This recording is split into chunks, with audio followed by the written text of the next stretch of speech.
Vous nous suivez un peu partout ici à Conakry, sur tout le littoral, notamment à Somfonia, en passant par Lambani, Nongo, jusqu'au port de Taouia, partout aussi sur l'autoroute Fidel Castro ou sur la route Le Prince, l'axe de la démocratie. Nous sommes ensemble jusqu'aux portes donc de 11h au compte de ce autre numéro de Mirador.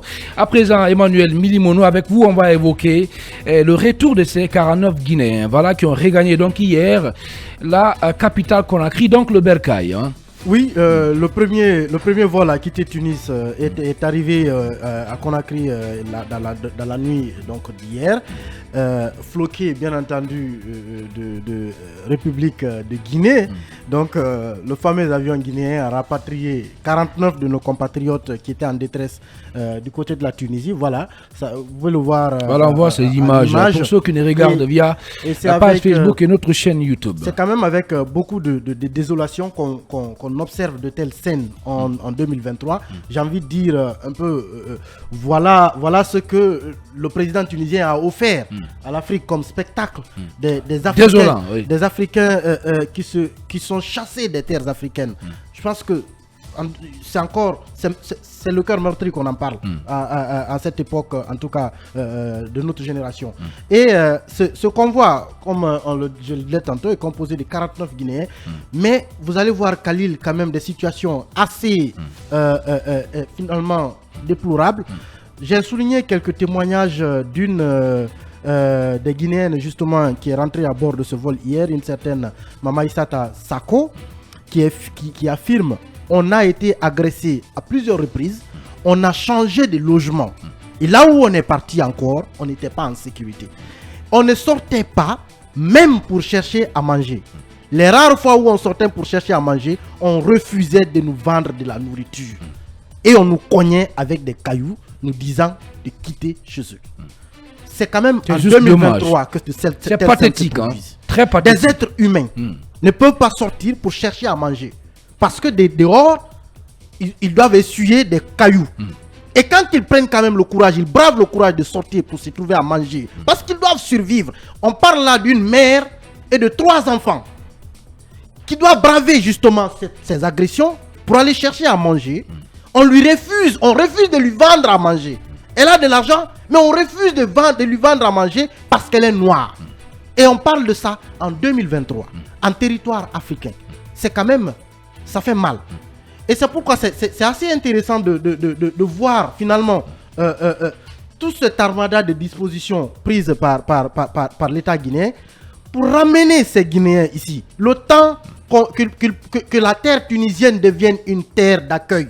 Parce que pour l'instant, que des gens ne soient pas en mesure de sortir de leur maison, même là, il y a des difficultés déjà à pouvoir ramener tout le monde, parce que certains sont à des endroits où, pour quitter là-bas, venir au consulat ou venir là où l'avion les attend, c'est des difficultés. Bien. Il a fallu que le ministre des Affaires étrangères se déplace, aille rencontrer les autorités guinéennes, tunisiennes, pour pouvoir organiser en toute sécurité le rapatriement de ces 49 Guinéens. Et c'est clair. Quand même, selon en tout cas Maurice Anda Kouyaté, le pont, un pont aérien ouvert entre Conakry et Tunis, le rapatriement va se poursuivre. Tous les Guinéens qui veulent rentrer vont rentrer. Et je pense que, en tout cas, le conseil qu'il faut donner à nos compatriotes qui sont sur place, c'est de rentrer. Lorsqu'on refuse de vous vendre à manger, pas de vous donner à manger, mais lorsqu'on vous refuse, on refuse de vous vendre à manger. Vous avez votre argent, mais l'intéressé refuse de vous vendre à manger. C'est pas une terre d'accueil pour vous. Il faut quitter pour l'instant le temps que la Tunisie devienne une terre africaine. Et le dernier point enfin sur lequel je voulais aussi intervenir, c'est la présence du colonel hier. Absolument. Au bas de cet avion pour accueillir ces Guinéens. Très remarqué. Un moment quand même qui a été assez pathétique, assez finalement qui vous pince le cœur. Mais ça donne espoir. Tout cela dans ce moment de turbulence que traversent nos compatriotes, ça donne l'espoir que notre pays est à nos côtés. Et c'est cela, je le dis encore, c'est cela que le Guinéen attend de son État. Bien. Pas plus. On ne demande pas à l'État guinéen de payer la dépense pour chaque famille en Guinée, mais que lorsque nous sommes en détresse, en situation pareille, que le monde sache que derrière nous, il y a un État, il y a des responsables. Et je pense que le colonel Mamadi Doumbouya et le ministre des Affaires étrangères, Maurice Anda Kouyaté, sur ce dossier, ont démontré réellement que l'État guinéen existe. Bien. Il existe pour tous ces Guinéens partout où ils sont. Diarra Guirassy. Oui, bien sûr. Pour une fois, il faut saluer la sympathie et cette mobilisation gouvernementale autour de cette affaire, parce qu'on a vu quand même tous les efforts employés de ce côté grâce au leadership également du ministère des Affaires étrangères et des Guinéens établis à l'étranger. C'est vrai, je salue également la présence du président de la transition à l'aéroport pour accueillir nos compatriotes. Il les a d'ailleurs entretenus après au salon d'honneur. C'est comme pour vous dire que voilà, la diplomatie guinéenne est en train de renaître.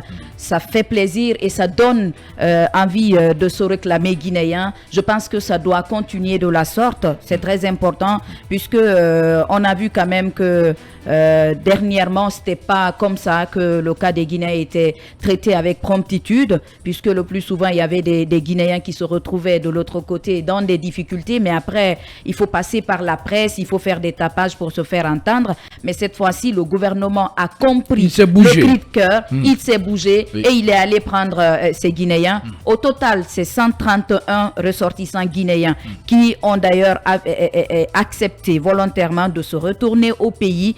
Pour la première cohorte, c'était environ 49 Guinéens et la campagne va continuer, la campagne de rapatriement va continuer puisque c'est la première cohorte qui est arrivée et le ministre nous apprend également que l'avion va continuer, repartir en Tunisie pour justement rapatrier d'autres Guinéens qui sont dans la détresse. Il faut préciser, Mamadou Abal, qu'il n'y a pas que la Guinée qui a décidé de rapatrier ses compatriotes de Tunis. Oui, c'est vrai, il y a d'autres pays qui l'avaient fait déjà. Des citoyens. Le Mali, la Côte d'Ivoire, le Burkina également. Mais ce qu'il faut dire, Ibrahim Khalil, c'est qu'il faut féliciter les autorités de la transition.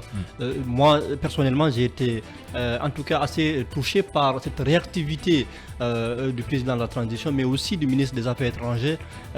Il le fallait parce que ça a manqué à la Guinée. Pendant des années, on voyait en tout cas les enfants de ce pays-là abandonnés à eux-mêmes à l'étranger lorsqu'il y a des problèmes. Mais lorsque aujourd'hui nous voyons l'État s'est mobilisé, affréter un vol et puis aller jusqu'à les chercher et les ramener chez eux, moi je pense qu'il y a quelque chose qui est en train de se passer. C'est un fait nouveau, il faut l'encourager parce que pendant longtemps la diplomatie guinéenne était cantonnée aux questions politiques en oubliant les affaires consulaires. Alors le consulat s'occupe des Guinéens, de la diaspora et c'est important. Donc on a longtemps oublié ce pan important de la diplomatie et aujourd'hui on est en train de le revivifier et c'est important, on en a besoin. Sur un autre point quand même, Ibrahim Khalid, je voudrais dire que l'histoire peut bégayer. Moi je pense qu'avec tout ce que nous avons connu dans ce continent-là, c'est horrible de revivre ces événements, ces scènes-là, comme l'a dit Emmanuel, au XXIe siècle.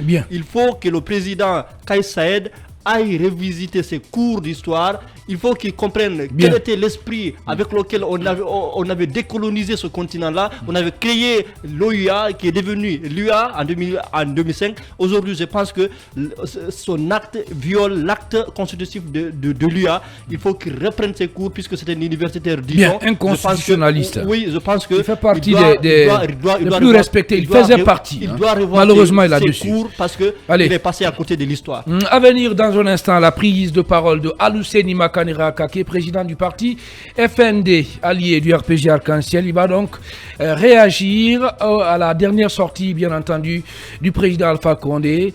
Et ça va être dans la seconde partie de cette émission Mirador. Bien avant, on va céder la place à nos obligations commerciales. Derrière, c'est les infos que vous allez avoir sur Film Guinée.